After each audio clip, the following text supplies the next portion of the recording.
I was in the green zone when they would send in more anywhere. So when they said that, I saw that they said, well, J.D. Vance was just a Marine reporter, and he wasn't in a combat. There was no safe places. They could kill you anywhere there. But I just got to the point when I came back that I thought, you either have to win the war, or you've got to get out, or you've got to tell everybody what you're doing, because you're sending all these poor kids that are 18, 19 from working classes, and the people who are sending them are from the intellectual elite classes. It just bothered me.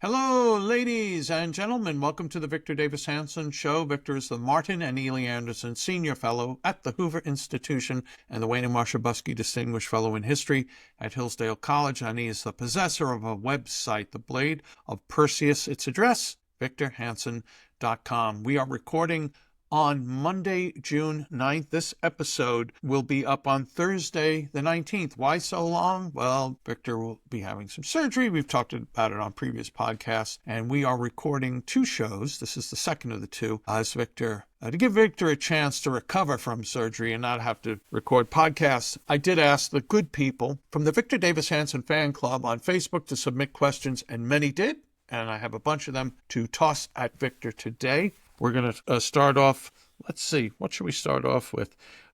Some thoughts that emanate from one of Victor's great books, The Soul of Battle, and we'll get to that when we come back from these important messages.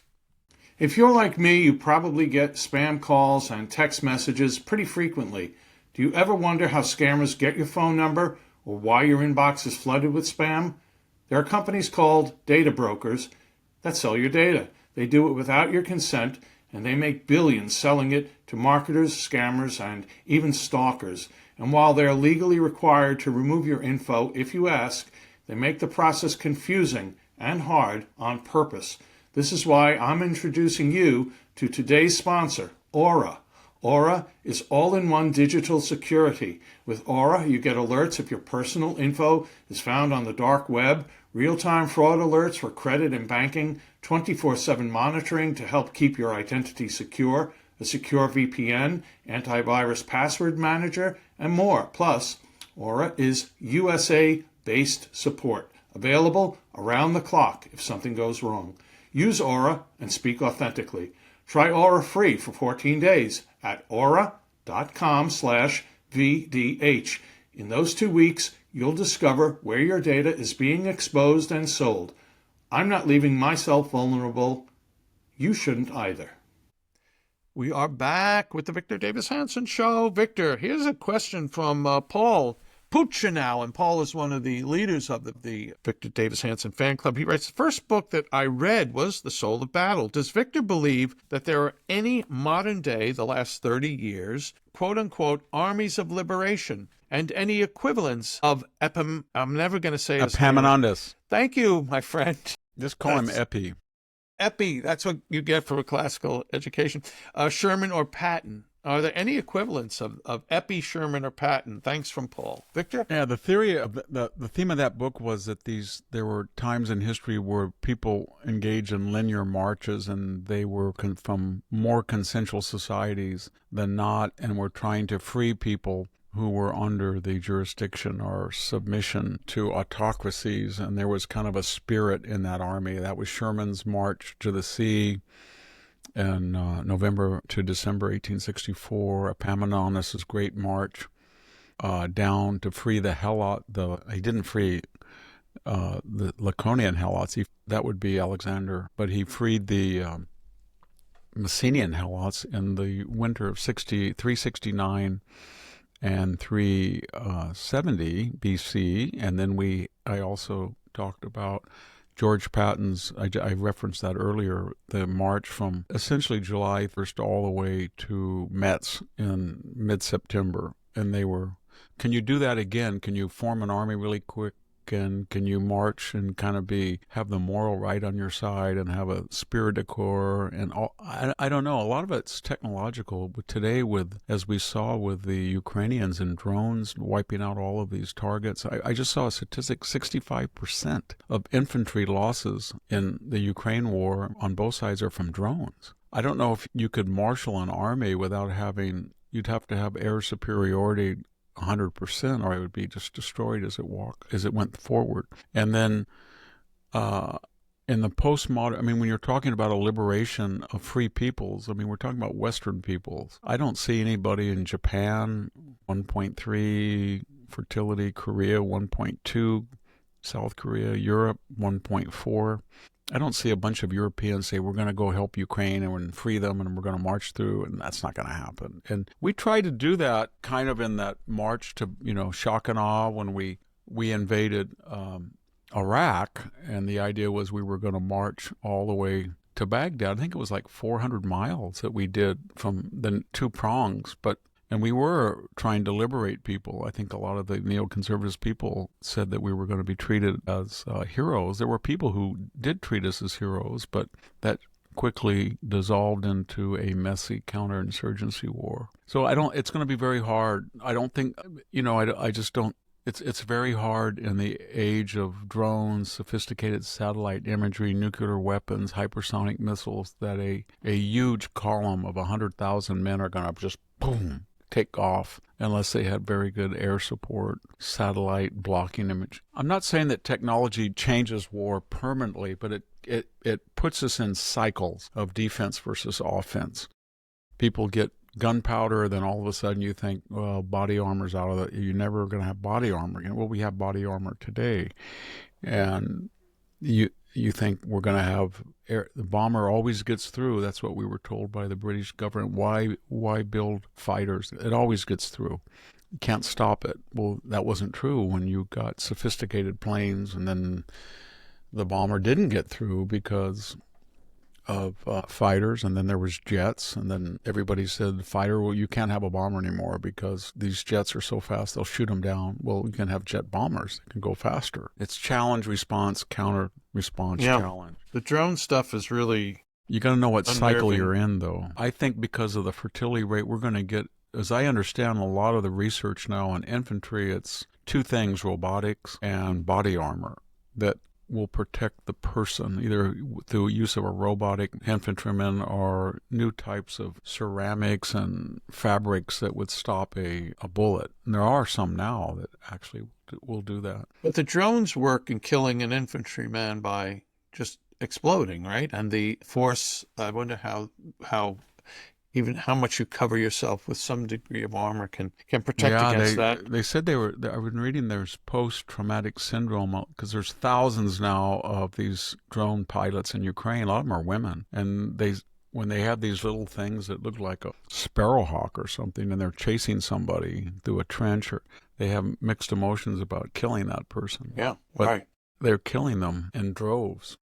You can jam them. We're learning how to jam them and knock them down and stuff. Well, I mentioned General Sherman. Paul had mentioned him in his question, and Sherman comes up again in another question, and this is funny.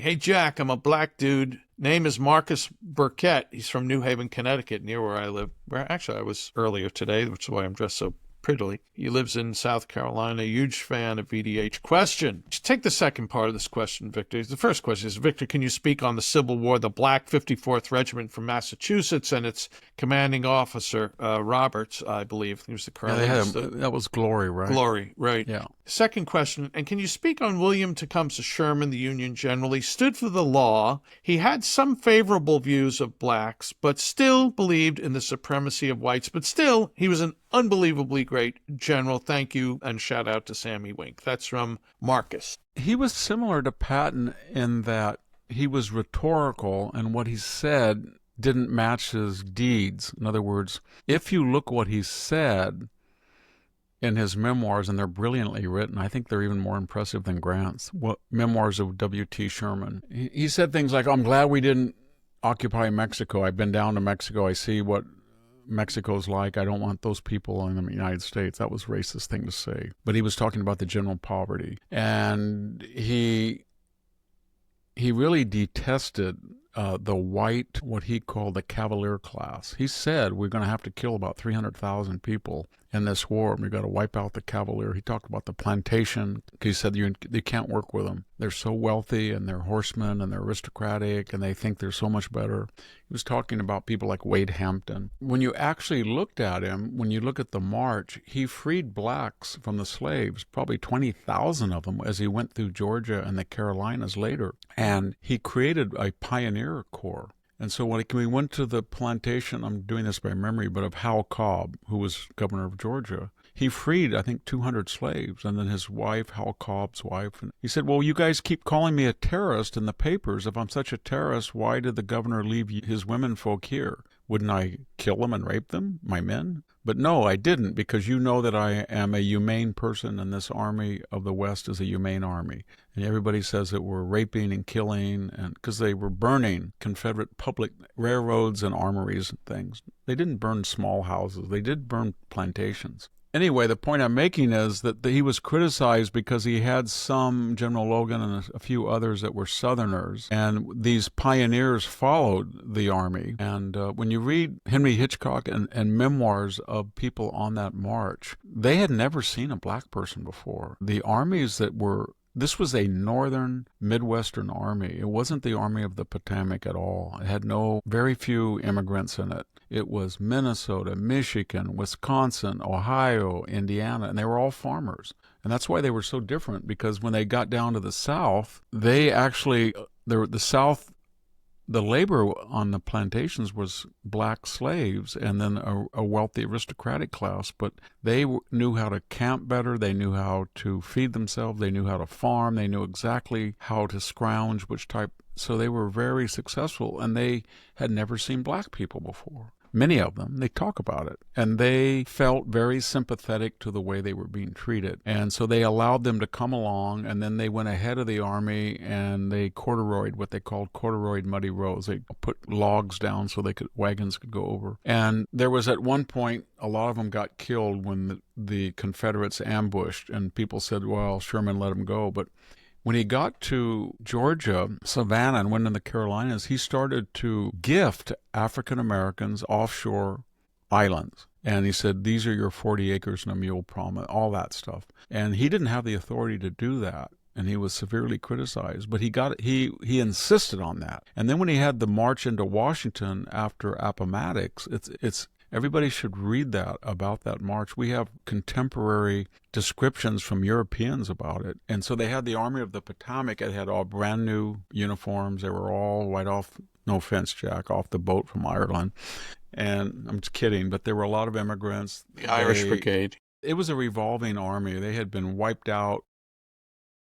You know, when you're fighting at Antietam and Gettysburg and Wilderness and 7 days, they were just wiped out more people. But the Army of the West, Sherman he got criticized. He did not like frontal engagements. He only had one, and it didn't go well. So he was outflanking, he was destroying the wherewithal that fed the armies. But when he marched, he got all these guys. He had 60,000 of them, and they were all tan, and they were big and husky farmers, and they had all these big guys with him and he let them march at the front of the army with picks and shovels and all of their engineering equipment. And the German ambassador was quoted saying, "Oh my God, I've never seen an army. This guy could go right through Europe with that army." And then everybody was scared of it because they had attacked him. So when he met this Secretary of War, he didn't shake his hand because he'd been attacked, and they had sent a embassy down to Savannah to chastise Sherman because they said he hadn't been nice to freed blacks.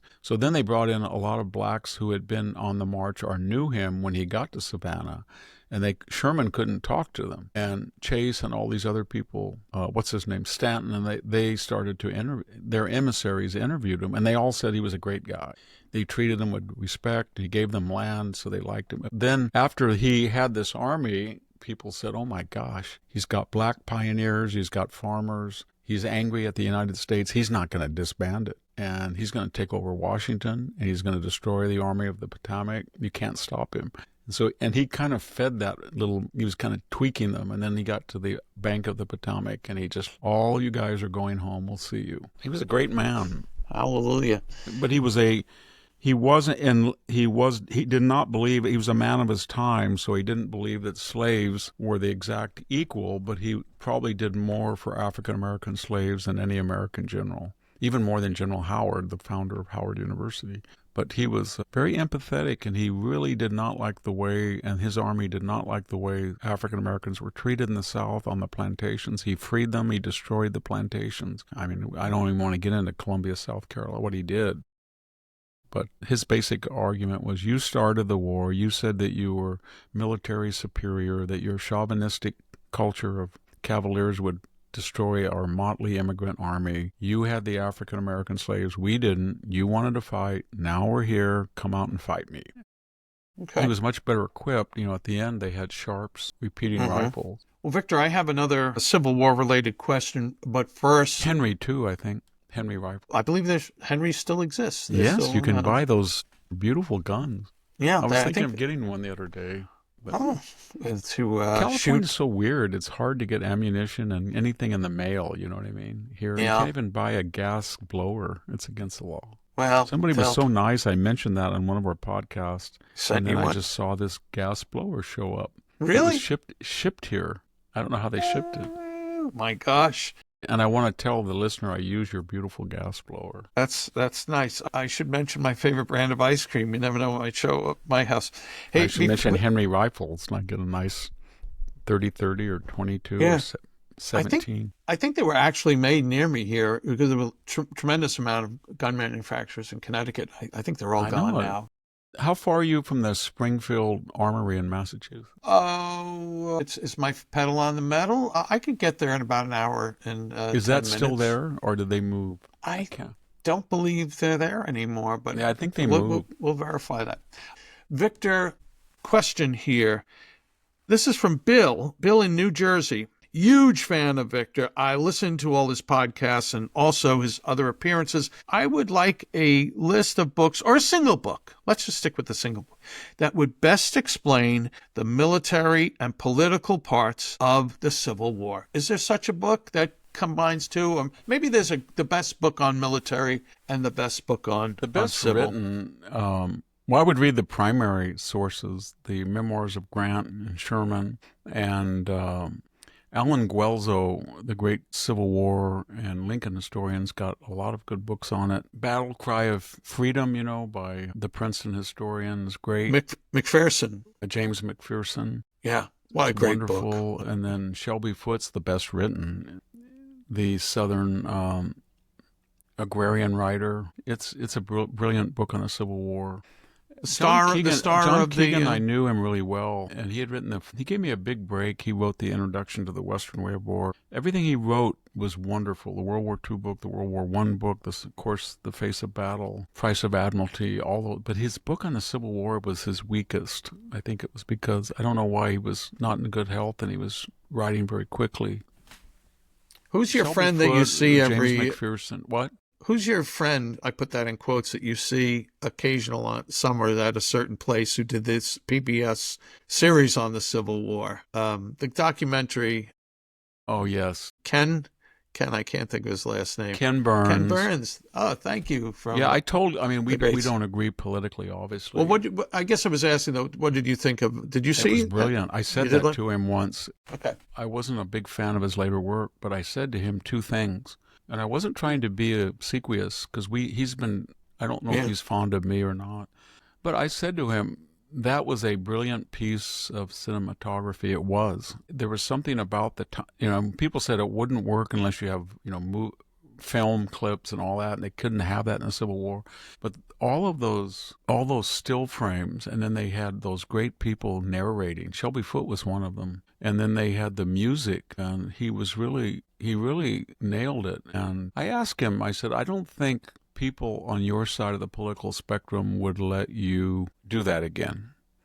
And he said, "What do you mean?" And I said, "Because you had a tragic view of it. You were looking at the South as that these were very brave people, very capable people, very honorable people in many cases, and they were enlisting for a bad cause, slavery. Yet you not only brought that out, but you kind of pointed out indirectly that the majority, and this is debatable, it's one of the biggest debates in Civil War history, what percentage of the South owned slaves? Was it 4%? Was it 5%? You can define it by household versus person, etc. But basically, the vast majorities of Southerners did not own slaves, maybe 90%, and they suffered because of that, in the sense that their society, I mean, they suffered because of slavery, was bifurcated, medieval. There was not a vibrant agrarian industrial worker class to the same degree there was in the North, because they had to pay wage labor.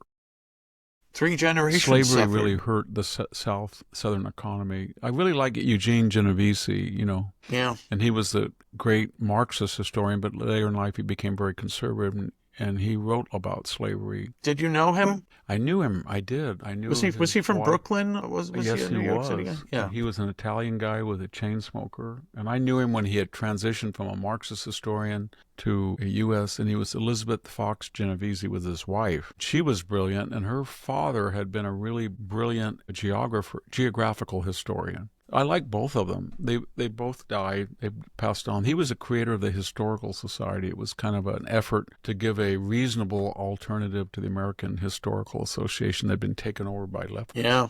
Well, but what we call parallel polis, right? To offset the... Hey, Victor, we have some more questions to get your wonderful take on, and we're going to get to one on the Iraq War when we return from these important messages. People are right to be frustrated with the cost of health care. Prescription drugs in America cost more than they should, and more than almost anywhere else in the world, and that's why President Trump's new executive order to lower drug prices is such a big deal. It's smart, long overdue, and puts patients, not corporations, first. But while that change is being rolled out, let me tell you about a pharmacy that's not waiting around. All Family Pharmacy is stepping up right now, offering 20% off all medications through June 30th, so you can stock up and stay prepared. Whether it's ivermectin, hydroxychloroquine, methylene blue, antibiotics, or just your daily prescriptions, they've got over 200 essential meds. No insurance needed. They work with licensed doctors in all 50 states to get your prescription and ship it right to your door. So go to allfamilypharmacy.com/Victor and use the code VICTOR20 to save 20% today. That is what healthcare should be: affordable, accessible, and back in your hands. Again, that's allfamilypharmacy.com/Victor. Use the code VICTOR20. We are back with the Victor Davis Hanson Show, recording on Monday the 9th. This is the Victor's Recovering episode, one of the two. This is the second that we're recorded, and this will be up on Thursday, June 19th. By the way, on Thursday, June 19th, by then I will be a senior citizen, Victor, so I'm looking forward to getting my... senior citizens? 65. I will be... My gosh, you look like you're 55. Well, I am what I am. I'm going to get my senior discounts. I had a nice letter. A very nice woman said, "You don't look like Skeletor." So you know what I did? You know what? From on the website behind the paywall, when I'm answering questions, I'm going to put the picture of my bike accident and show you how Skeletor was formed. I'm going to show you how Skeletor was formed. You sent me that. First of all, that you would even send that to me. You would do a selfie of yourself looking so banged up and then send it. It was really shocking picture. You'll scare children, and what? You'll scare people with that picture. I know it, and yeah. I want to get one of those stickers, that they stick on, not with glue, but to the back of your car. I want to get some VDH image that we can send to our listeners and viewers. And even one of those ovals you see on the back of the car that have three initials. We're going to do VDH. We're going to do that. No, mommy, that's Lordy Lou. Lordy. That is your bike, your front of your bike snapped off. And there you were. That was my fault. It had a hairline crack in the fork, and it was made out of carbon. Yeah. And the next thing I knew, I Good. woke up and my bottom and the upper lip were not connected to each other. I mean, here they were just, and I had You, Victor, everything. you have a rugged handsomeness from that. Okay, let's ask this a question from John, who happens to be a friend, and he happens to live in Milford, Connecticut. John asked a number of questions, but I got to pick one. Victor, when did you decide the Iraq War was a mistake?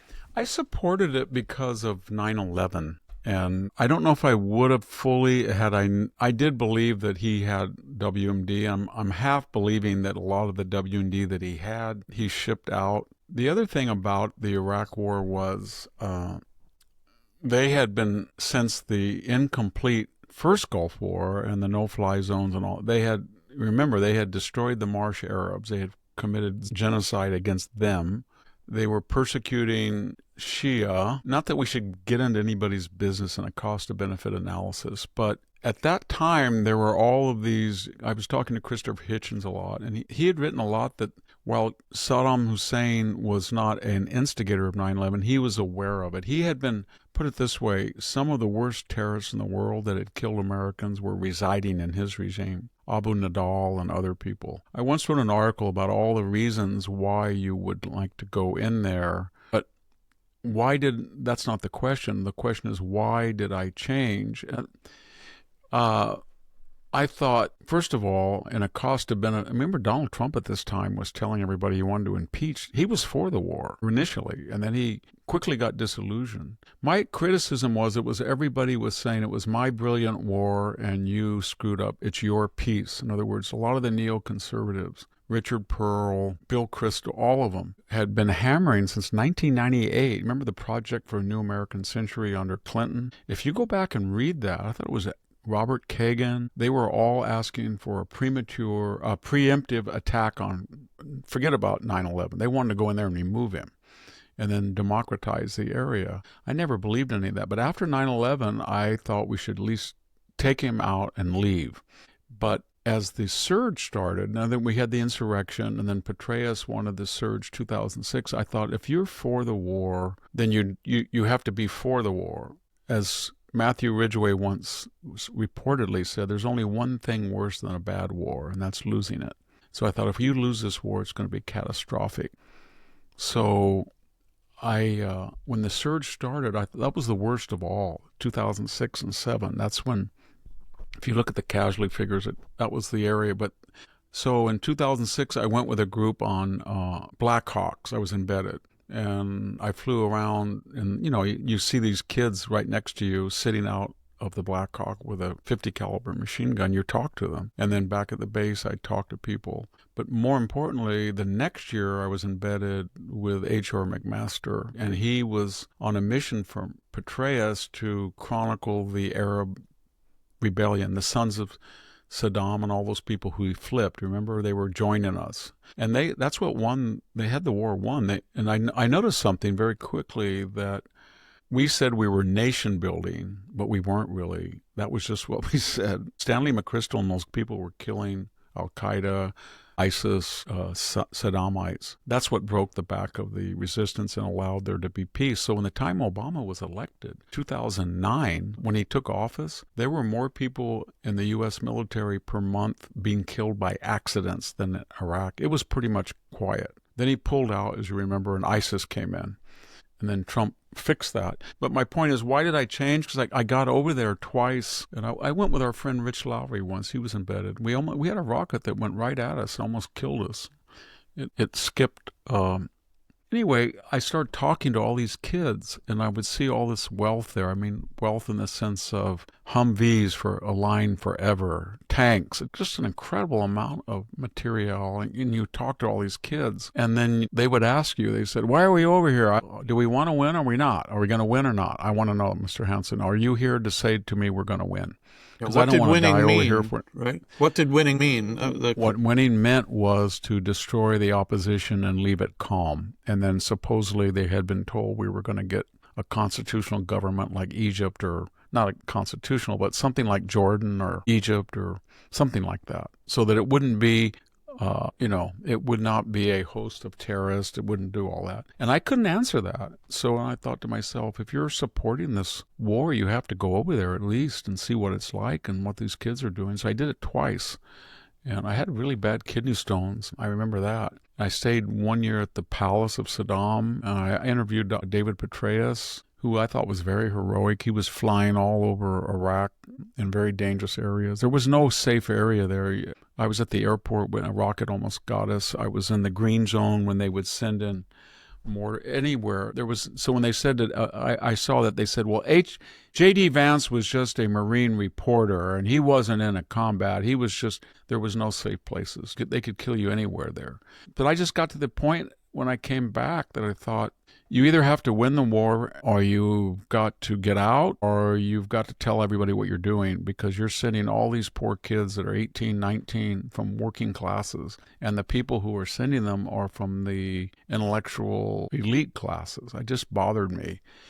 And, I tried to do a lot of stuff. I drove a T-34 tank I went out. It was just like Wild West. Somebody said, you want to go out with the Iraqi army and see how they're training? I did. I walked out there and they said, here, take a AK-47. So I started shooting it. And then the guy said, this is better than your guns. And I said, no, an M4 is much better. So he took the AK-47 and he threw it in the dirt. He took all the sand and poured it on. He jumped on it and he had me jump on it. He said, now shoot it. And it shot. And then he did that to an American M16 derivative for whatever, and it didn't shoot. He said, which would you rather have? I don't know how to shoot I used to shoot shotguns pretty well, but it was hard to shoot. In other words, it was very inaccurate. And then I got in the tank, and my grandfather had a D4 from World War II or D2 with a little things like this when I was a kid, so I was able to drive it a little bit. And then I saw people. Well, the weird thing about it was you were in Iraq, and all of a sudden I said, I know you. You're from the Monterey Postgraduate School. Yes, I know you. You were in the Military History Working Group. I know you too. And then Chris Gibson, who is a wonderful guy, he's a congressman for 3 terms, and he just texted me and said, I hear you're here. I'll be there in a second. And all of a sudden I turn around. He gets off a Black Hawk with an M16 and says, how are you? It was just... And then I remember one day a person said, would you like to get on a flight into Balad Air Base and see the hospital? I said, yes. So we're going there. I think I told you that. And we kind of did a slow thing where they pushed a type of scanner, an X-ray scanner on a pallet off, but they didn't quite stop, right? And it wasn't a C-17. It was a C-135. Oh, it was a cargo? Oh, yeah, cargo. yeah. We were in a cargo thing. So he said, when we slow down, you jump off with a scanner and you can watch the hospital. So I did with another guy. And then I get into the hangars. They had Soviet hangars and everything. And a guy goes, you look tired. And you can hear like people attacking the base. And he said, what do you want? Do you like a Haagen-Dazs with almonds, or do you like it without almonds? I said I went with almonds. And then somebody came, do you want an oat latte, or do you want this? And they had this. And then, I went into the surgery center, and it was just horrific. Yeah. It was so weird, Yeah. And anyway, it was a colossal effort of the best of Americans. And I just came back thinking, you can't oppose this unless you get them all out. If they're there, whoever's making the decision, you've got to support them. But I'm not sure they should be there, because from my point after I went over there and coming up, that's why I went over there, because I was getting to the point where I don't think this whole country is worth one dead American. I was so mad.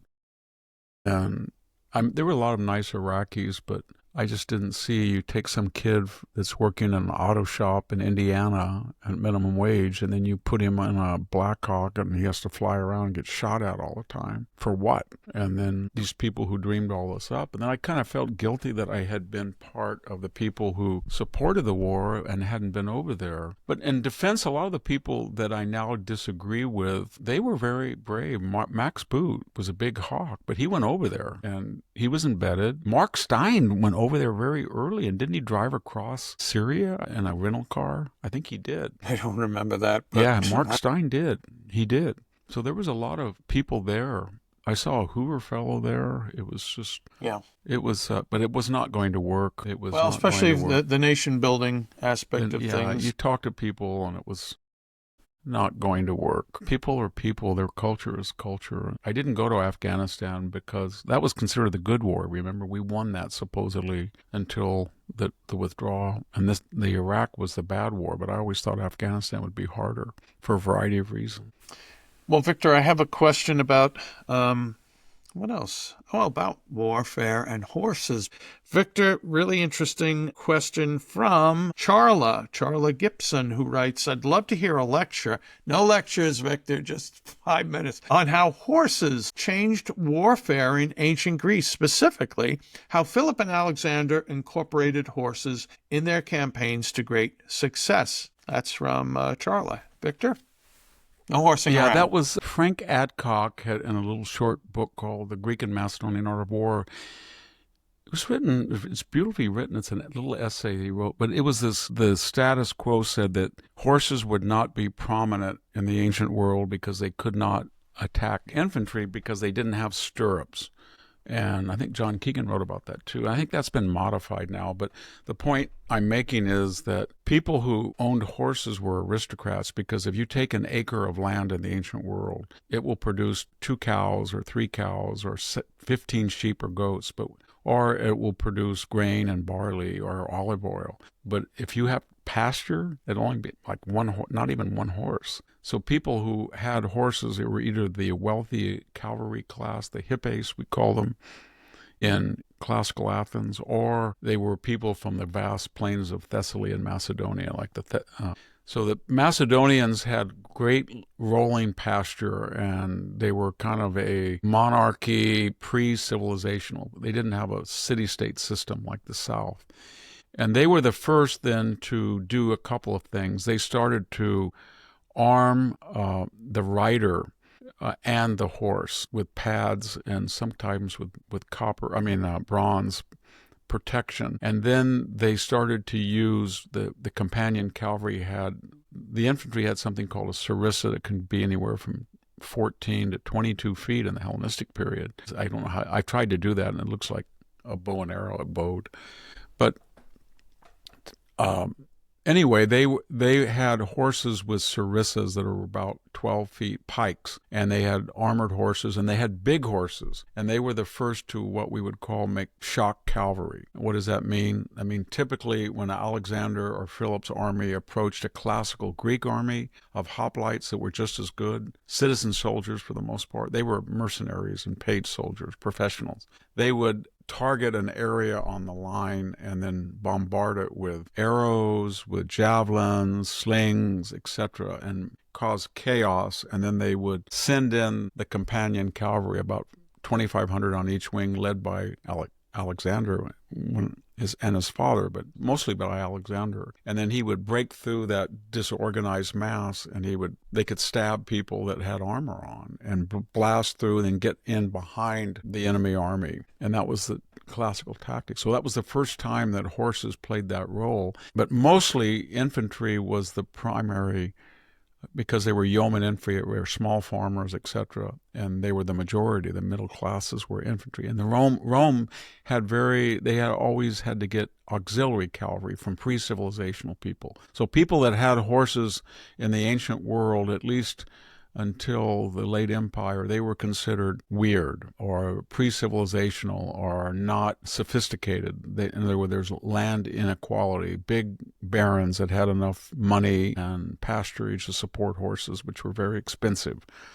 But they were very valuable. So when Rome came in, they were an army of infantry that was just unstoppable, the legions, but they needed horses when they started to see diverse horse people. And what they did is they recruited them from the Germans, the Gauls, the Dacians, etc. They were auxiliary troops. And then, just to finish, the Byzantines then, who were dealing with the Iranians, the Parthians, as people on the east, they developed something called cataphracts or cataphractoi. These were heavily armed. I mean, they had a big Arab horse, and they had metal armor on the horse and on the rider with lances, and they could go through almost anything. And that was the Byzantines' secret weapon or special weapon or shock weapon that made them very, very formidable. Mentioning Byzantium, or the empire, that will be the subject of our next and final question, and I will ask that of Victor when we come back from these final important messages. We're back with the Victor Davis Hanson Show. It's Monday, June 9th. This episode is up on Thursday, the 19th. I forget, Victor, if I did say you have a website, The Blade of Perseus, and it costs $65 a year to subscribe, $6.50 a month if you want to do it monthly. And you would want to do that because you're a fan of Victor's writing. And twice a week, Victor writes an exclusive article for The Blade of Perseus. And once a week, he does an exclusive video. And there's so much more there. So do check that out and do subscribe. Also, if you're on X, Victor's handle is @VD We mention again the Victor Davis Hanson Fan Club on Facebook. You should check that out. And Victor's on Facebook, VDH's Morning Cup. And as for me, I write the Center for Civil Society's newsletter, Civil Thoughts. And you can go to civilthoughts.com and sign up. And every Friday, it'll come in your inbox. And it's got 14 recommended readings. I know you will like it. Civilthoughts.com. Victor, our final question is simple, but it's from Brian Bagley. Why is the Byzantine Empire mostly ignored by history? The defeat of the Byzantine Empire changed European history. Is he right with that? Yeah, I think part of it is that the locus of civilization after the discovery of the New World in 1453 and the end of the Byzantine Empire and the rise of the Ottoman Empire, we now associate Western civilization with an area that was backward in classical antiquities.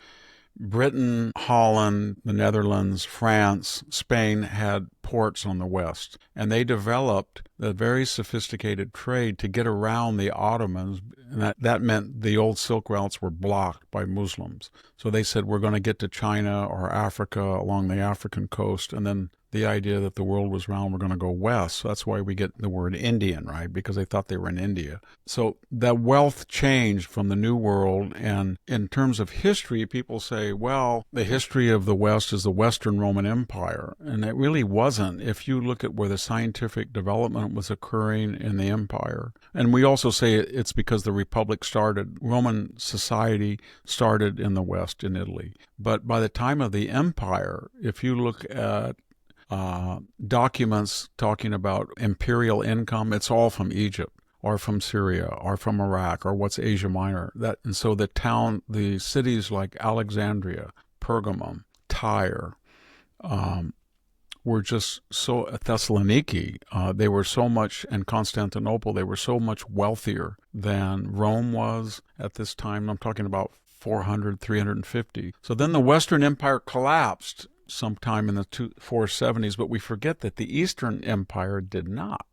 And it existed for 1,000 years because it didn't have a lot of religious schisms. It didn't have Manichaeanism or the liberist or et cetera, et cetera. Augustine was trying to do was solidify and unify what would become the Catholic Church. But Orthodoxy did not have as many challenges. It united the Byzantines and the government in a way that was not true of the West. And it had much more defensible borders. It got to the Tigris and Euphrates. It had the Hellespont from marauding people trying to get in. The walls of Constantinople were the most impressive in the world. The Theodosian walls, built around 440, 470. They were impenetrable. And then the Golden Horn and the Sea of Marmara. You couldn't get into Constantinople.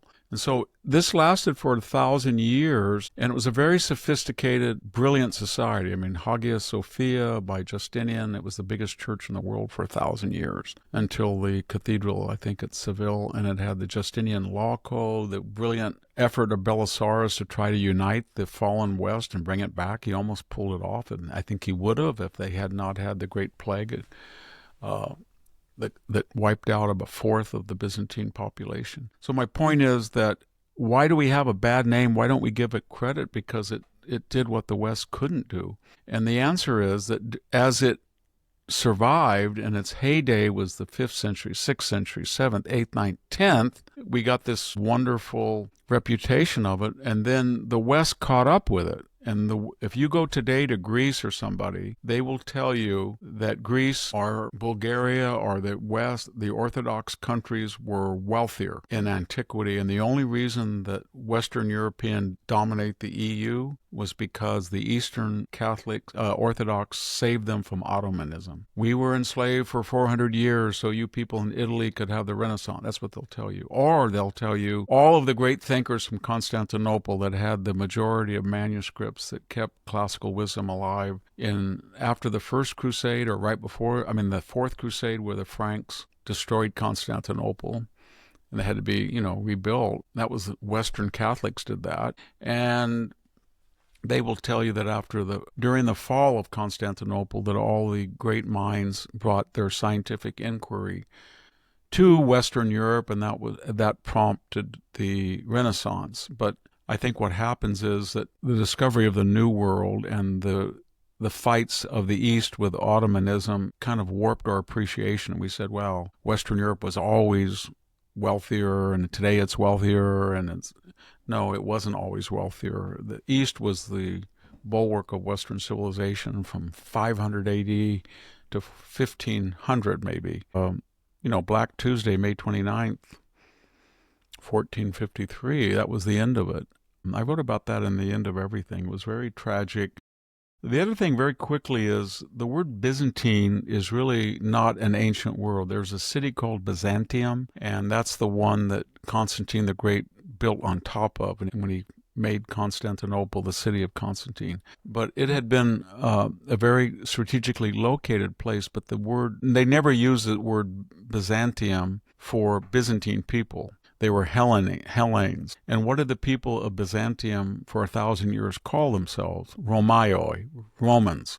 They were the true Romans. They thought that everybody had died in the West or had been conquered. They were the Romans. So why did we call them Byzantines? It was 19th century German scholarship who started to write about them. And they said, well, they're not Romans because the West fell, even though they call themselves Romaioi, but they were Greek speakers. So what's a good Greek word for the area that they weren't Romans really. It was kind of a chauvinistic attack on them. So they started using the word Byzantine, which had been used very rarely by the Byzantines themselves. Once in a while you'll see primary sources will call it the people of Byzantium, but it was not a word for the imperial civilization. It was Romaioi, Romans. And the other thing very quickly is Gibbon. If you read Decline and Fall of the Roman Empire, the last chapters are devoted to Byzantium. And he was heavily influenced by sensationalist primary sources like Procopius, Secret History, and Theodora, all of the nudity, pornography, decadence, the Hippodrome, and the Nika riots, and then he coined the idea that it was a decadent, pale imitation of the Western Empire, and he coined the idea, Gibbon did, that the Eastern Church was backward and superstitious. It had no experience with the Enlightenment, or much less the Protestant Reformation. It had never had a counter-Reformation. It was just a ossified, solidified, calcified church. And he gave us the idea of Byzantine as a pejorative word in English, as something that's heavily bureaucratic and inefficient, which wasn't true at all.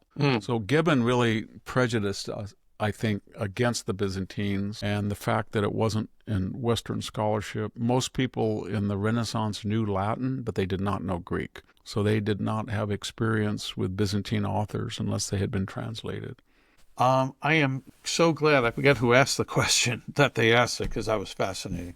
Victor, we're doing these truncated shows because you've got things to do, like get your health back together. So we're going to conclude the podcast with that great answer. I want to thank everyone from the Victor Davis Hanson Fan Club on Facebook who sent us questions. Couldn't get to answer them all. It's a possibility later this year Victor might be gone for a week or so doing this or that, and we will store these questions, reserve them for that opportunity. Victor, you've been terrific. Thanks for all the wisdom you shared. Thank you, people, for listening, watching, for commenting on the show on YouTube, Rumble, Apple, wherever, Victor's own website. God bless. Thanks so much. And we'll be back soon with another episode of the Victor Davis Hanson Show. Bye-bye. Thank you, everybody, for listening and viewing.